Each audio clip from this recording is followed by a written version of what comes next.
Hi student, आपका ATS education में स्वागत है। तो पहले ये सभी टॉपिक हो चुका है।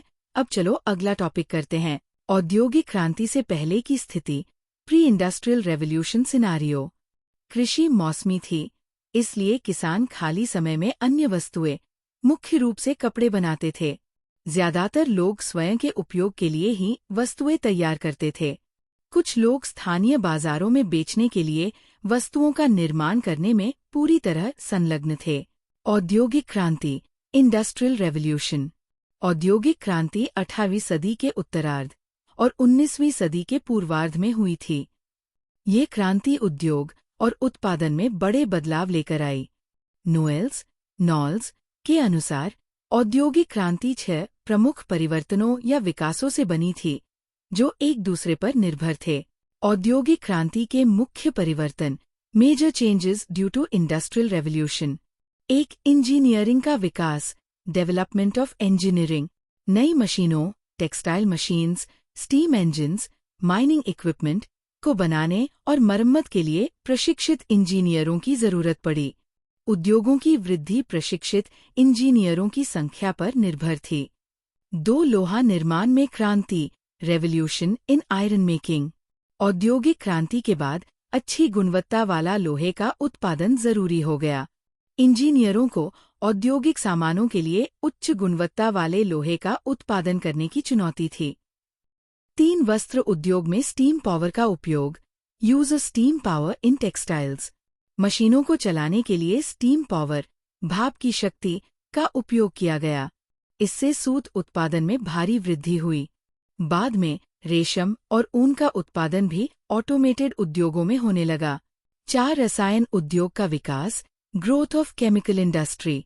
रासायनिक उद्योग का विकास तब हुआ जब स्टीम पावर से वस्त्र उद्योग में उत्पादन बढ़ा।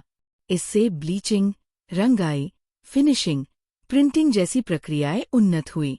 5, कोयला खनन का विस्तार, expansion of coal mining. Iron और स्टील उद्योग कोयला आपूर्ति के बिना सफल नहीं हो सकते थे। कोक की जरूरत लोहे के गलाने और परिष्करण के लिए थी। 6, परिवहन उद्योग का विकास, डेवलपमेंट ऑफ ट्रांसपोर्ट इंडस्ट्री। परिवहन में क्रांति के बिना अन्य उद्योगों में आए बदलाव बेकार होते। कच्चे माल की आपूर्ति और तैयार माल के वितरण के लिए तेज और प्रभावी परिवहन साधनों की जरूरत पड़ी। औद्योगिक क्रांति के प्रभाव, रिजल्ट्स ऑफ इंडस्ट्रियल रेवोल्यूशन। एक, बड़े पैमाने पर उत्पादन, मास प्रोडक्शन। वस्तुएं बेहतर तकनीकों से बड़े पैमाने पर उत्पादित की जाने लगीं। 2, पूंजीवादी अर्थव्यवस्था का निर्माण, राइज ऑफ कैपिटलिस्ट इकोनॉमी। उद्योगों में भारी पूंजी निवेश होने लगा, जिससे पूंजीवाद का उदय हुआ। 3, अंतर्राष्ट्रीय व्यापार में वृद्धि, increase in international trade. Mass production और बेहतर परिवहन के कारण अंतर्राष्ट्रीय व्यापार बढ़ा। 4, जीवन स्तर में सुधार, improvement in standard of living. लोगों को सस्ती और बेहतर गुणवत्ता वाली वस्तुएं मिलने लगी। रोजगार के नए अवसर उत्पन्न हुए। 5, शहरीकरण में तेजी, रैपिड अर्बनाइजेशन। लोग गांवों से शहरों में बसने लगे, जिससे आवास समस्या उत्पन्न हुई। 6, श्रमिक और पूंजीपतियों के बीच संघर्ष, कॉन्फ्लिक्ट बिटवीन वर्कर्स कैपिटलिस्ट्स। श्रमिकों को कम वेतन, खराब कार्य परिस्थितियों में काम करना पड़ा। इससे मालिकों और श्रमिकों के बीच संघर्ष शुरू हुआ। 7, श्रमिक संघों का निर्माण, फॉर्मेशन ऑफ ट्रेड यूनियंस। श्रमिकों ने मजदूरी बढ़ाने और बेहतर कार्य स्थितियों की मांग के लिए ट्रेड यूनियन बनाए। वाणिज्य क्या है? What is commerce? वाणिज्य उन सभी गतिविधियों को सम्मिलित करता है जो उत्पादकों से उपभोक्ताओं तक वस्तुओं और सेवाओं के निर्बाध प्रवाह को सुनिश्चित करती है। ये व्यापार, ट्रेड और व्यापार को सुविधाजनक बनाने वाली गतिविधियों का एक संगठित प्रणाली है। स्टीफेंसन के अनुसार वाणिज्य वस्तुओं के विनिमय से संबंधित है, कच्चे माल से लेकर तैयार माल के उपभोक्ताओं तक पहुंचने की पूरी प्रक्रिया में खरीद बिक्री और अन्य सेवाएं जैसे वित्त, बीमा, भंडारण और परिवहन शामिल होते हैं। इसका मुख्य उद्देश्य उत्पादकों और उपभोक्ताओं के बीच एक कड़ी के रूप में कार्य करना है। वाणिज्य का विकास, डेवलपमेंट ऑफ कॉमर्स। वाणिज्य का विकास धीरे धीरे हुआ और इसमें कई बाधाएं भी आईं। व्यापार, बैंकिंग, बीमा, पैकिंग और विज्ञापन जैसी गतिविधियों ने इन बाधाओं को दूर करने में सहायता की। एक पारिवारिक अर्थव्यवस्था, हाउस होल्ड इकोनॉमी। प्रारंभिक दिनों में आत्मनिर्भरता, सेल्फ सफिशिएंसी ही अर्थव्यवस्था का आधार थी। पुरुष शिकार, हथियार बनाना जैसे कार्य करते थे, जबकि महिलाएं खाद्य संग्रह, खेती आदि करती थीं। इस समय व्यापारिक गतिविधियां नगण्य थीं और वाणिज्य अज्ञात था। दो वस्तु विनिमय प्रणाली, बार्टर इकोनॉमी। जब परिवारों की संख्या और आवश्यकताएं बढ़ी, तब वस्तु विनिमय प्रणाली, गुड्स फॉर गुड्स एक्सचेंज, शुरू हुई। इस प्रणाली में वस्तुओं का सीधा आदान प्रदान होता था। हालांकि इस समय संचार व्यवस्था का अभाव था, जिससे व्यापार सीमित था। 3 व्यापार का उदय, राइज ऑफ ट्रेड। जैसे जैसे परिवारों की संख्या और आवश्यकताएं बढ़ी, स्थानीय बाजारों में सामान का आदान प्रदान होने लगा। व्यापारी, ट्रेडर्स, उभरने लगे और धार्मिक मेलों और त्योहारों में व्यापार करने लगे। व्यापारियों ने समूहों में विभिन्न स्थानों पर जाकर वस्तुएं बेचना शुरू किया। वस्तु विनिमय में कठिनाइयां आने लगीं, जिससे मुद्रा, मनी, एक मान्य विनिमय माध्यम के रूप में विकसित हुई। 4 शहरी अर्थव्यवस्था, अर्बन इकोनॉमी।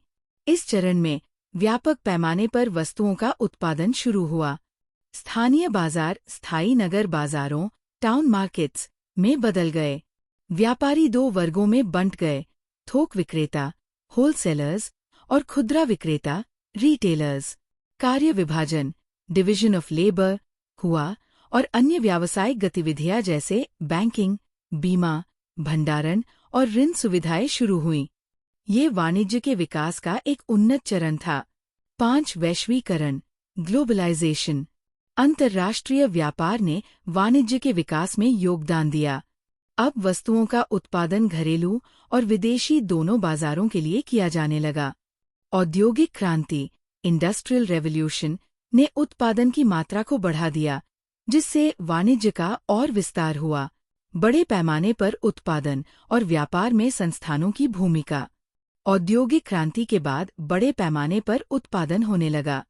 इससे व्यापार को सुचारू रूप से संचालित करने के लिए विभिन्न वित्तीय संस्थानों, फाइनेंशियल इंस्टीट्यूशंस और सेवाओं की आवश्यकता पड़ी। मुख्य संस्थाएं जो व्यापार में सहायता करती है।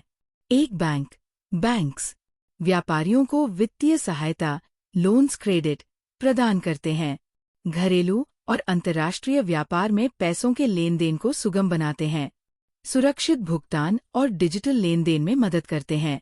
2 बीमा कंपनियां, इंश्योरेंस कंपनीज, व्यापार और उत्पादन में होने वाले संभावित जोखिमों, चोरी, आग, प्राकृतिक आपदाएं से सुरक्षा प्रदान करती है। माल के सुरक्षित परिवहन और भंडारण के लिए बीमा सेवाएं उपलब्ध कराती है। 3 वित्तीय संस्थान, फाइनेंशियल इंस्टीट्यूशंस, बड़ी-बड़ी कंपनियों और उद्योगों को पूंजी, कैपिटल उपलब्ध कराते हैं। स्टार्टअप और व्यापारियों को निवेश और विस्तार के लिए ऋण, लोन्स देते हैं। 4 मध्यस्थ, मिडलमैन, निर्माता, प्रोड्यूसर्स और उपभोक्ता, कंज्यूमर्स के बीच सेतु का कार्य करते हैं। व्यापारी, थोक विक्रेता, होलसेलर्स और खुदरा विक्रेता, रिटेलर्स, उपभोक्ताओं तक वस्तुएं पहुंचाने में सहायता करते हैं। बड़े पैमाने पर उत्पादन से लाभ। उत्पादन लागत में कमी आती है। वस्तुएं सस्ती दरों पर उपलब्ध होती है। अंतर्राष्ट्रीय व्यापार को बढ़ावा मिलता है। रोजगार के नए अवसर पैदा होते हैं। वाणिज्य, कॉमर्स का मुख्य कार्य क्या है? वाणिज्य का मुख्य कार्य वस्तुओं और सेवाओं को उत्पादकों से उपभोक्ताओं तक पहुंचाने में आने वाली बाधाओं को दूर करना है। व्यापार, बैंकिंग, बीमा, परिवहन, विज्ञापन, भंडारण जैसी सेवाएं इन बाधाओं को दूर करने में सहायता करती है। वाणिज्य द्वारा दूर की जाने वाली प्रमुख बाधाएं, हिंड्रेंसेस रिमूव्ड बाय कॉमर्स। एक व्यक्तिगत बाधा, हिंड्रेंस ऑफ पर्सन। निर्माता और उपभोक्ता एक दूसरे से अज्ञात होते हैं और भौगोलिक रूप से अलग हो सकते हैं। व्यापारी, होलसेलर्स, रिटेलर्स, मर्केंटाइल एजेंट्स इस दूरी को पाटते हैं और वस्तुओं को उपभोक्ता तक पहुंचाने में मदद करते हैं। 2 स्थान की बाधा, हिंड्रेंस ऑफ प्लेस। अक्सर वस्तुएं उनके उपभोग स्थलों से काफी दूर निर्मित होती हैं। परिवहन सेवाएं, ट्रांसपोर्ट सर्विसेज, इस बाधा को दूर करती हैं और माल को एक स्थान से दूसरे स्थान तक पहुंचाती है। पैकेजिंग भी वस्तुओं को क्षति और चोरी से बचाने में सहायता करता है। 3 समय की बाधा, हिंड्रेंस ऑफ टाइम। वस्तुएं आमतौर पर भविष्य की मांग को ध्यान में रखकर उत्पादित की जाती है, इसलिए गोडाउन, वेयरहाउस और भंडारण प्रणाली वस्तुओं को सुरक्षित रखने और आवश्यकतानुसार उपलब्ध कराने में सहायक होती है। इससे समय उपयोगिता, टाइम यूटिलिटी का निर्माण होता है। 4 जोखिम की बाधा, हिंड्रेंस ऑफ रिस्क। परिवहन और भंडारण के दौरान सामान चोरी, क्षतिग्रस्त या नष्ट हो सकता है। बीमा, इंश्योरेंस इस बाधा को दूर करने में मदद करता है। प्राकृतिक आपदाएं, आग, बाढ़, भूकंप, दंगे आदि से हुए नुकसान की भरपाई बीमा द्वारा की जाती है। 5 विनिमय की बाधा, हिंड्रेंस ऑफ एक्सचेंज। बड़े पैमाने पर व्यापार के लिए एक सुरक्षित और सुविधाजनक भुगतान प्रणाली आवश्यक होती है। मुद्रा, मनी और बैंक्स इस बाधा को दूर करते हैं और भुगतान को सरल बनाते हैं। बैंक ऋण, क्रेडिट फैसिलिटीज देकर व्यापार को आसान बनाते हैं। 6 ज्ञान की बाधा, हिंड्रेंस ऑफ नॉलेज। वस्तुओं का आदान प्रदान तभी संभव है जब उपभोक्ता को उत्पाद के बारे में जानकारी हो। विज्ञापन, एडवर्टाइजिंग और प्रचार, पब्लिसिटी उपभोक्ताओं तक उत्पादों की विशेषताओं और उपयोगिता की जानकारी पहुंचाते हैं। आज का क्लास हम यहीं खत्म करते हैं। Thanks for watching. ये पार्ट 3 है। अगर आपने पार्ट 1 और 2 नहीं देखा है तो जाकर देख ले। इस टैब का वीडियो देखने के लिए चैनल को सब्सक्राइब करें।